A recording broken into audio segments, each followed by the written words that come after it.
विधान परिषदेच्या शिवसेनेच्या उमेदवारांचं अजूनही रहस्यच आहे।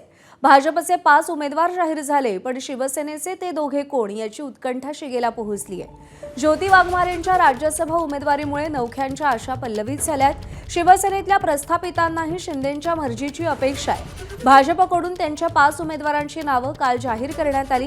नीलम गोऱ्हे आणि बच्चू कडू यांची नावं शिवसेनेकडून आघाडीवर आहेत।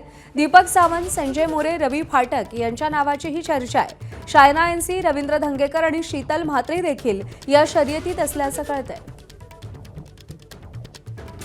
सूरज सावंत आपले प्रतिनिधी आपल्याला अधिक अपडेट देतील। सूरज, जागा 2 आहेत, पण इच्छुकांची यादी मात्र मोठी आहे। एकंदर राज्यसभेचा अनुभव पाहता कोणाची वर्णी लागू शकते?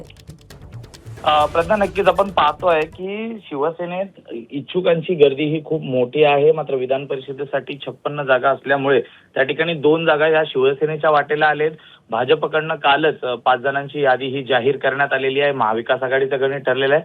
मात्र शिंदेच्या शिवसेनेत यंदाही सस्पेन्स आपल्याला पाहायला मिळू शकतो, कारण ज्या पद्धतीने राज्यसभेच्या जागेसाठी ज्योती वाघमारे यांची निवड करण्यात आली होती, ती ऐनवेळी करण्यात आली होती। शेवटपर्यंत सस्पेन्स हा पाहायला मिळाला होता।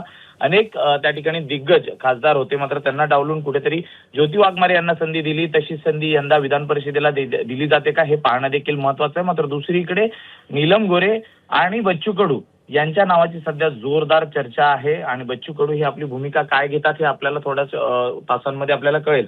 मात्र दुसऱ्या जागेसाठी नीलम गोरे यांना कायम ठेवलं जातं।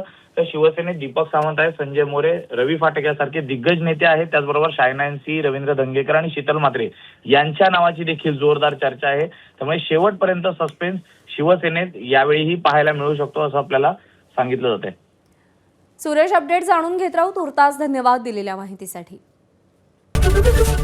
एबीपी माझा, उघडा डोळे बघा नीट।